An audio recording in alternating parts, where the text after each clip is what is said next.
Hello, Alabama. DeBoer is still being questioned, especially after the loss to Georgia. What will this team be like going forward? Can DeBoer take Alabama further? Let's analyze this. But first, subscribe to the channel and keep receiving Alabama news. The 28-7 loss to Georgia in the SEC championship wasn't just a setback for Alabama.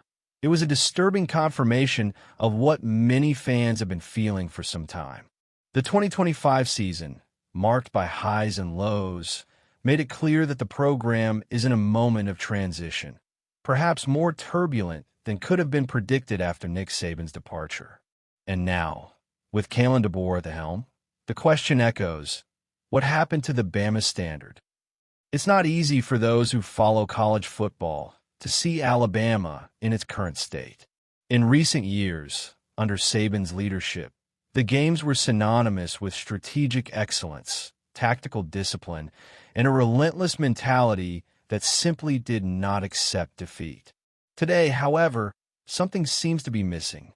It's not just the absence of consistent wins or even the evident technical decline in some games, but rather a feeling that the team's DNA has changed.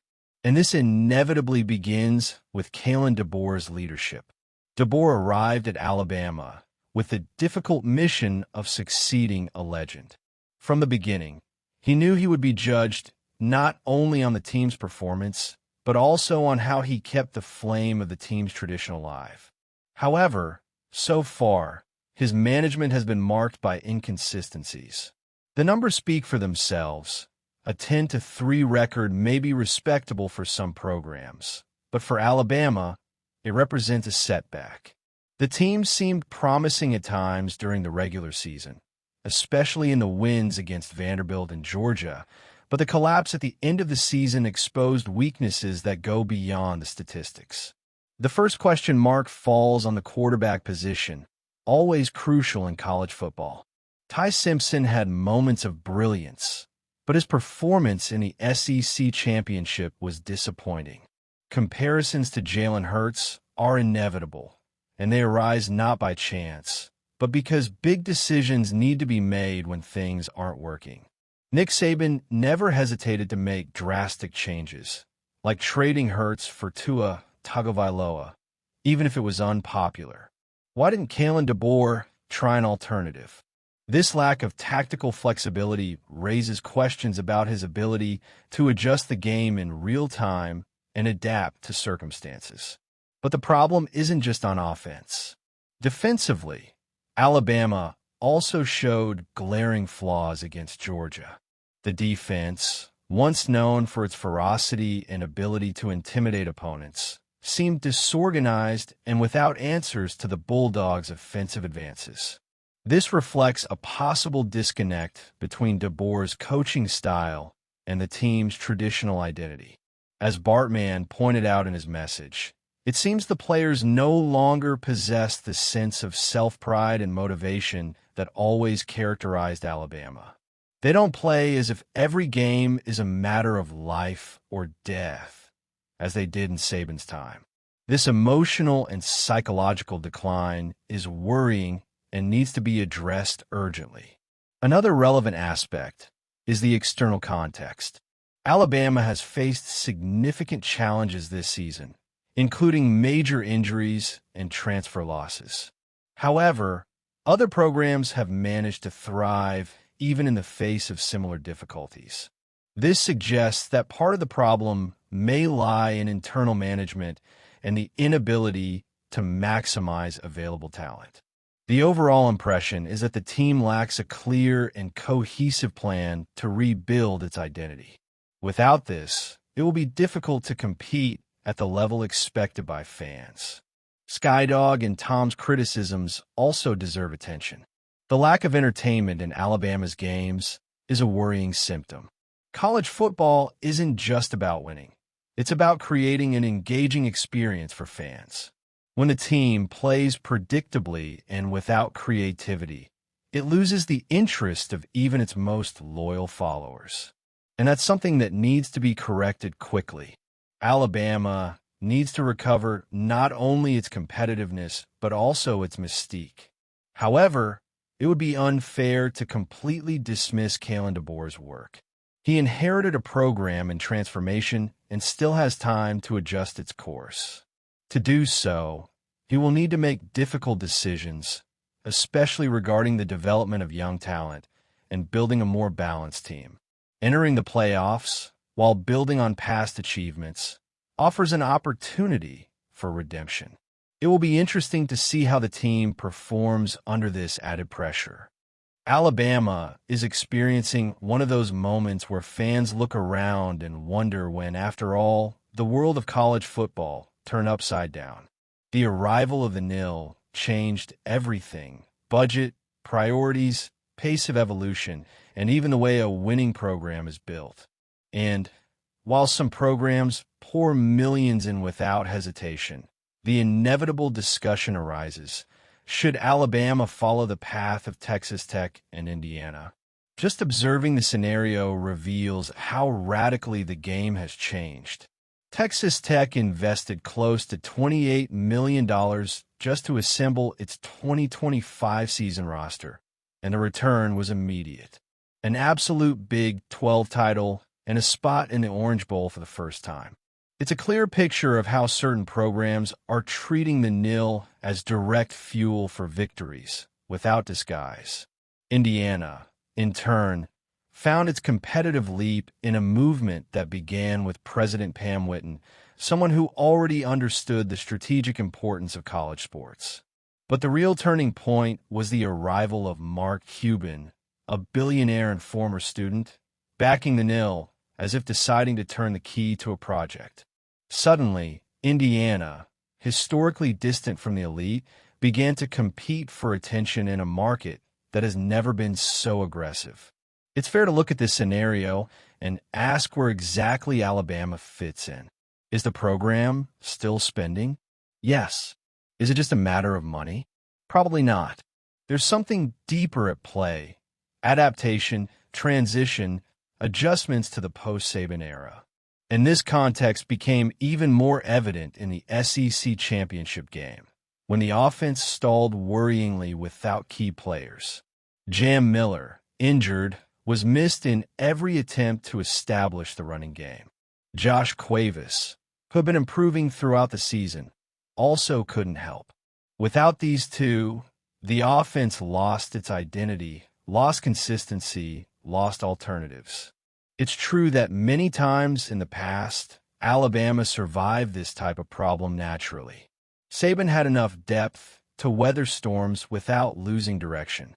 With Kalen DeBoer, the journey is still being built, and the demands are greater because the competitive context has also changed.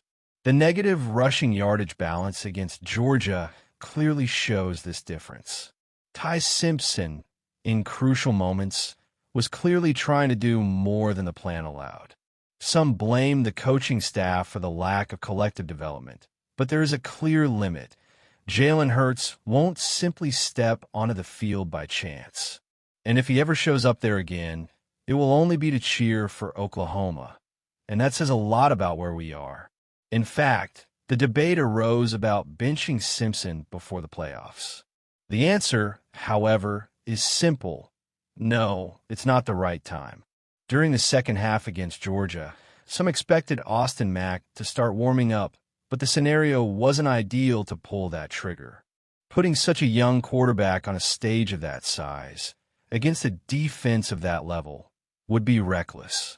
Remember that Hurts, when he replaced Tua in 2018, already had years of big games under his belt. That kind of depth at the position simply doesn't exist anymore, anywhere. And this isn't a problem restricted to the quarterback. Alabama desperately needs Miller and Cuevas back before facing Oklahoma on December 19th. The presence of Ryan Williams, who still fluctuates too much, also weighs heavily. Williams is the biggest enigma on the roster, and it's impossible not to wonder if he would have developed differently under Saban. He was drafted by the previous leadership, but today he sees other receivers taking center stage: Isaiah Horton, Jeremy Bernard, and even rookie Latsier Brooks.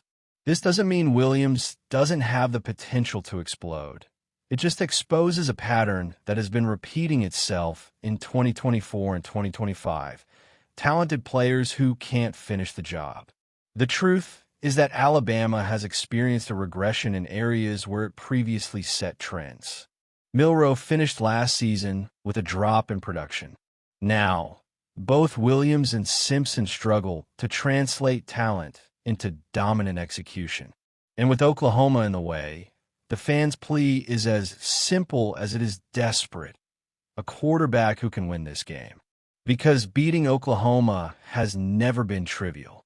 The Sooners have a 5-1 advantage over Alabama since the turn of the century, and the Tide's only victory came in the 2018 Orange Bowl, a game in which Alabama had Tua, Hurts, Josh Jacobs, Damian Harris, Najee Harris, Irv Smith Jr., Devonta Smith, Jerry Jeudy, Jalen Waddle, and Henry Ruggs III. In 2025, maintaining an offense with that talent would cost somewhere in the region of $20 million. And that's where the cycle closes.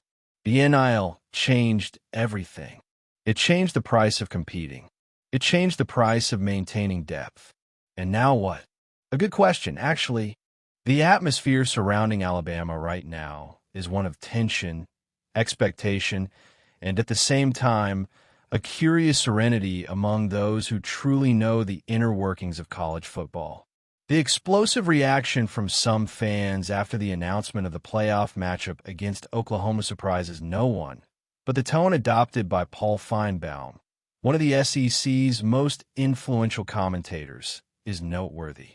While many fans saw chaos, he saw opportunity. And, in a way, this vision resonates strongly with what Kalen DeBoer is trying to build within the program. Feinbaum was direct, without beating around the bush. For him, the draw doesn't represent the end of the world, as some seem to have interpreted it. On the contrary, I think it's like pressing the reset button. We have a great opportunity. This phrase perfectly encapsulates the moment. Alabama needs an emotional restart after a season marked by highs and lows, and nothing works better as a turning point than an elimination game away from home, against an opponent that has become a thorn in their side. Norman has never been kind to the Crimson Tide since Oklahoma joined the SEC. The Sooners beat Alabama there last season and won again at Bryant-Denny this season, a tough blow for any fan to swallow. And now, with everything on the line, the Tide needs to deal with the most uncomfortable reality possible. Their chance of playoff survival rests precisely on the grounds where the team has suffered the most in the last 2 years. There's no escaping it, no way to soften the blow. It's the kind of situation that defines character and separates ordinary programs from giants. DeBoer knows this dynamic well and knows his players understand the weight of the moment. If Alabama manages to overcome Oklahoma, the next challenge will be facing the number 1 seed, Indiana, in a duel that also counts as the Rose Bowl. There are no easy paths in December, and that's the essence of the playoffs. But Feinbaum made an important point. The matchups could have been much worse. He makes it clear that, at least on paper, if the Crimson Tide gets past Oklahoma, there's indeed a possible path to the title. The feeling among many fans would be one of optimism, something that seems contradictory to those who watched what Indiana did on Saturday night, but which holds up when considering Alabama's recent history in high-profile games. Still, the biggest shadow over the team has a name and surname: Ty Simpson. Feinbaum didn't try to sugarcoat it. He said what many avoid: something is wrong. And this perception is inevitable when comparing the current quarterback to the player who seemed to be on the rise 8 weeks ago. The drop in performance raises all possible red flags. The question is whether this is due to a lack of a consistent running game, flaws in the offensive line, or confidence issues. The fact is that, at this moment, Alabama cannot afford to have a hesitant quarterback. And the problem is amplified against Oklahoma. The Sooners have one of the most complete defenses in the country, very well structured and extremely disciplined. They rank 31st nationally against the pass, allowing only 192.2 yards per game, numbers that clearly show what awaits the Crimson Tide on the road. There is no room for error, late reads, or insecure decision-making. Simpson will need to recover the composure he has already shown he is capable of achieving. And DeBoer knows that if this adjustment doesn't come quickly, the game could slip out of his hands before halftime. Despite the concerns, there's a feeling that Alabama enters the playoffs with a certain degree of emotional freedom. After the significant defeats, after the questioning and criticism, the team doesn't carry the usual weight of being the absolute favorite. This could work in their favor. Players respond differently when they enter without the pressure of needing to prove to the world that they are invincible. DeBoer has used this to his advantage, rebuilding internal confidence, restoring competitiveness in training, and reinforcing that, in December, it matters less who you were in September and more who you are now. Feinbaum, once again, captured this moment with precision. He didn't downplay the problems, but he also didn't succumb to the pessimism that gripped some of the fans. Alabama has real problems, but also has resources, talent, and a clear chance to turn things around. Share your opinion about Bama now.